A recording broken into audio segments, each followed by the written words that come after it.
persalinan di rumah sakit itu kaku. Nah, ya itu karena tadi itu, karena lingkungannya yang asing seperti itu. Oke. Oh ya, sifat N21, itu tadi versus, melahirkan di rumah sakit versus di rumah ya, Bu. Nah, kita obrolin lanjutnya, Bu Bidan pasti, sudah banyak pengalaman menolong pasien atau ibu melahirkan ya. Boleh dong ceritain momen yang paling berkesan dari Bu Bidan? Aduh, Ada nggak ya? kalau menolong persalinan, semua momen berkesan ya, karena setiap ibu itu punya ciri khas masing-masing, apalagi dalam proses persalinan tersebut. Kalau yang paling berkesan banget itu, sebenarnya ini bukan berkesan sih, Mbak, ini juga, salah satu, apa ya, warning buat kita supaya kita tuh tetap, apa ya, menjaga diri kita sendiri dan juga tetap harus periksa. Karena meskipun tubuh kita ini sehat, kita nggak tahu bayi kita gimana dalam masa, kandungan ya. Jadi untuk, apa ya, Mbak, yang berkesan itu, saya dulu pernah jadi cerita ya, maaf Iya. ya. Jadi saya nggak nyebut nama ya. Dulu pernah nolong persalinan itu bayinya itu IUFD atau dia itu meninggal di dalam rahim. Nah itu si ibu dia memang, dia mungkin nggak tahu ya, cuma dia kayak gimana ya, kayak udah pasrah aja dan udah biasa karena itu anak yang kayaknya nggak diinginkan gitu loh, Mbak. Jadi, kasihan juga bayinya, padahal bayinya itu gede, bagus ya, cuma karena ibunya juga itu jarang jarang periksa kehamilan dan nggak tahu gimana kondisinya, dan juga ketambahan lagi ibunya punya gaya hidup yang nggak sehat. Zaman sekarang kan kita suka makan makanan yang junk food gitu ya. Nah, ibunya sering banget makan kayak gitu, jadi itu bisa memicu angka kematian bayi dalam rahim atau IUFD itu tersebut. Nah, itu sangat berkesan buat saya karena ya tadi, kekuatan ibunya udah mulai kehilangan apa, rasa buat berjuang melahirkan. Habis itu juga bayinya kan juga udah nggak ada. Jadi, bayinya itu buat nyari jalan lahir atau dia buat, neken apa, uterus bawah itu udah nggak ada kan. Jadinya kita bener-bener yang kayak bantu ngedorong gitu loh. Nah itu ya paling berkesan sih buat saya, mhm. Semoga nggak pernah ada lagi kayak gitu ya, karena kita maunya ibu dan juga bayi sehat, gitu. Pasien buat kita juga sih itu. Oh iya, oh ya Bu Bidan, saat ini kan ada yang lagi viral nih, kaum Gen Z itu takut menghadapi hamil dan melahirkan. Ditambah ada cerita melahirkan, rahim itu sampai lepas. Nah, gimana sih Oh tanggapan iya, Bu Bidan? oh iya yang di viral itu ya? Iya, Rahim copot gitu ya? Oh iya, kalau Gen Z itu kok udah mau melahirkan emang mereka umur berapa? Umurnya berapa kok udah mulai takut? Nah kalau untuk Gen Z ya, berapa sih Mbak umurnya kalau Gen Z? 20 udah ada ya? dua iya 20 Iya. kali. Iya karena memang kalau, masa hamil itu dia harus matang secara umur karena akan beresiko juga, akan resiko tinggi kalau misalkan umurnya belum siap, belum matang. Nanti Gen Z udah termasuk siap ya kalau udah 30 tahun ke atas. Nah jadi untuk Gen Z nggak usah takut ya untuk, nanti menikah, terus hamil, terus punya anak. Karena itu adalah suatu, keajaiban yang kita sendiri tuh nggak bisa apa ya, kita tuh nggak bisa apa ya Mbak namanya ya, tidak bisa menguraikannya karena itu sudah proses alami dari tubuh kita. Kita juga nggak tahu kok kita bisa gitu loh, karena ya emang itu tadi sudah dibentuk tubuh kita seajaib mungkin gitu ya. Nah untuk rahim copot sendiri itu mungkin karena tadi Mbak, yang pertama, penanganannya salah dan juga dari tenaga medis yang tidak memadai. Mungkin ada dan juga mungkin banyak sekali dukun-dukun bayi yang sudah berpengalaman melahirkan bayi yang sehat sampai sekarang udah sampai, tua dan punya anak lagi mungkin ya. Nah tapi nggak menutup kemungkinan bahwa mereka itu juga lupa dengan kesterilan alat tersebut, jadi bikin infeksi atau ketidaktahuan tentang ilmu baru atau update terbaru dari ilmu, kesehatan ya. Karena kalau misalkan rahim copot itu bukan rahimnya deh Mbak, kayaknya dia tuh kayak seperti prolaps uteri gitu. Nah jadi, sehingga setelah bayi lahir biasanya kan diikuti dengan plasenta atau yang kita sebut ari-ari ya.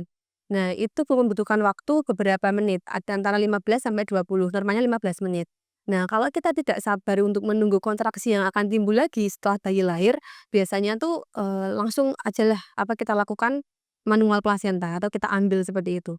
Tapi itu sudah, apa tidak dilakukan lagi ya, karena memang ilmu terbaru, update terbaru, kita menunggu 15 menit untuk ibu merasakan kontraksi lagi, sehingga pasenta lahir. Nah, untuk kasus, rahim copot itu, kemungkinan ya Mbak, dari ketidaktahuan, penolong, dari ketidaktahuan penolong persalinan, yaitu tadi, langsung ditarik, diambil, seperti itu. Itu bisa menyebabkan, perdarahan. Nah, perdarahan yang terus-menerus dia menyebabkan kontraksi uterus yang berlebih ya, sehingga bisa disebut rahim copot tersebut. Nah, jadi memang, perlunya update ilmu terbaru karena setiap saat tuh ilmu pasti update ya, Mbak, ya. Mungkin kita ngobrol seperti ini ada ilmu baru yang kita belum tahu, jadi nanti kita tetap harus belajar, terus belajar, seperti itu. Jadi ya, untuk kasus-kasus viral yang, seperti itu sebenarnya itu ada apa, ada kesalahan dari, beberapa pihak dan juga mungkin dari ibunya sendiri karena ibunya sendiri sudah pertama merasa takut, kesusu gitu ya, terburu-buru ya kalau bahasa Indonesianya saya bilang kesusu kan Jawa ya, Mbak, terburu-buru. Jadinya, tidak sabar, pengen segera selesai gitu loh, kayak pengen ngedekap anaknya, padahal memang sudah ada prosedur IND, yaitu, setelah bayi lahir itu langsung didekap ke ibunya. Nah itu, bertujuan salah satunya selain dia apa, rangsangan rutinnya bagus, juga ibunya itu merasa aman, nyaman, sudah meluk bayinya, "Oh bayiku sehat," gitu. Jadi untuk apa, menimbulkan reaksi atau kontraksi di dalam rahim itu ada, selain dari ibunya nyaman, rileks, terus relaksi kontraksinya itu sudah mulai kerasa, tendangan bayi Mbak yang ada di atas perut ibu gitu kan, dia juga membantu pijatan, yang membuat plasenta itu, mulai lepas, nah gitu. Nah jadi memang banyak faktor dari rahim copot sendiri itu ya, gitu. Oke, Ngeri sih gitu. ngeri. Tapi banyak juga kok yang apa, normal lahiran sendiri tapi ya tetap harus di rumah sakit kalau nggak mau seperti itu tadi, Iya, punya viral. Eee, nah sekarang kita balik arah ya, Bu, dari Bu bidan menolong persalinan jadi melahirkan. Gimana rasanya, Bu? Oh iya, itu Masya Allah. Itu sangat menakjubkan, luar biasa, itu kayak nggak bisa diuraikan dengan kata-kata. Ya, karena Ya? ternyata iya, dulu kalau misalkan kita jadi bidan itu, bilang sama apa, sama ibu gitu, "Ayo Bu yang semangat, nafasnya tiup-tiup." Nah, tapi ternyata setelah kita merasakan sendiri, ternyata ya itu perjuangan ya Mbak, susah sekali.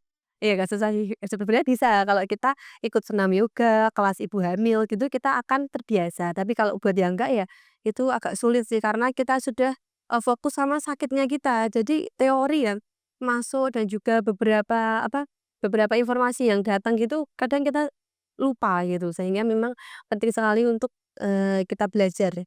Belajar terus dan juga mengikuti senam hamil, yoga hamil, terus habis itu juga informasi-informasi dari, bidan dan juga dokter gitu. Itu pengalaman yang gimana ya Mbak Saung? Karena itu apa ya, kita kayak bisa sendiri gitu loh, padahal tuh kita udah belajar ya sebagai bidan juga, tapi ya tetap aja banyak teori yang lupa waktu melahirkan. Dan setelah menolong banyak ibu dan juga merasakan melahirkan sendiri, apa pelajaran yang paling besar yang Bu bidan ambil? Pelajaran yang paling besar adalah kita, tidak boleh mengeluh dan juga kita harus selalu bersyukur. Pelajarannya juga kita enggak boleh, menyepelekan suatu hal karena, saat kita berada di posisi tersebut, kita belum tentu bisa sekuat atau, mampu seperti orang yang mengalami hal itu. Jadi kita emang nggak boleh menyepelekan siapa karena manusia itu kan tingkat, nyerinya beda-beda ya, Mbak, sama juga tingkat, apa, sambatnya, apa sih, Mbak, tingkat sambatnya, tingkat mengeluhnya ya, berbeda-beda. Jadi memang kita harus selalu bersyukur karena ya bersyukur itu bisa membuat kita jadi kuat dalam menghadapi segala hal, Mbak, termasuk persaingan tersebut, gitu. Oke. Nah, pesan terakhir nih buat calon ibu yang sedang menunggu, waktu melahirkan, Satu Bu? iya, pesan pesan kepada ibu-ibu hamil, bumil-bumil di luar sana, yang semangat, terus, nggak usah harus wajib hafal semua teknik persalinan semua teknik, untuk memperlancar persalinan seperti nafas tiup-tiup gitu nggak usah harus hafal, yang penting kita, rileks aja nanti karena kalau kita udah rileks, kita udah nyaman, semuanya itu bakalan datang sendiri karena itu proses alamiah tubuh kita. Dan juga kita jangan lupa afirmasi sama tutik bayinya. Afirmasi yang positif, diajak ngobrol terus supaya nanti dia juga bisa kerjasama dalam proses persalinan. Karena itu sangat membantu sekali, selain dari diri kita juga dari bayi kita juga sangat membantu dan juga suami sama keluarga itu juga harus, menjalin, ikatan yang baik karena itu adalah dukungan pertama buat persalinan gitu. Oke baik, terima kasih Bu Bidan, untuk berbagi cerita yang sangat, hangat dan menyentuh. Semoga podcast kali ini, bermanfaat bagi ibu di luar sana yang mau melahirkan atau ibu-ibu yang, Gen Z itu tadi.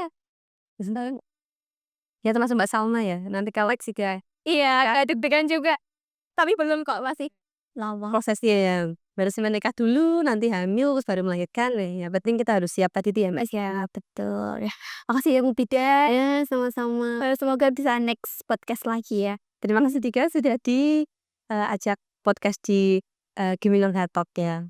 Terima kasih ya. Sobat N21, sampai bertemu di episode berikutnya. Tetap jaga kesehatan, jangan lupa follow dan share, ke teman-teman lainnya. Eee, sampai ber sampai bertemu di episode berikutnya, tetap jaga kesehatan, salam sehat, wassalamualaikum warahmatullahi wabarakatuh. Boleh dadah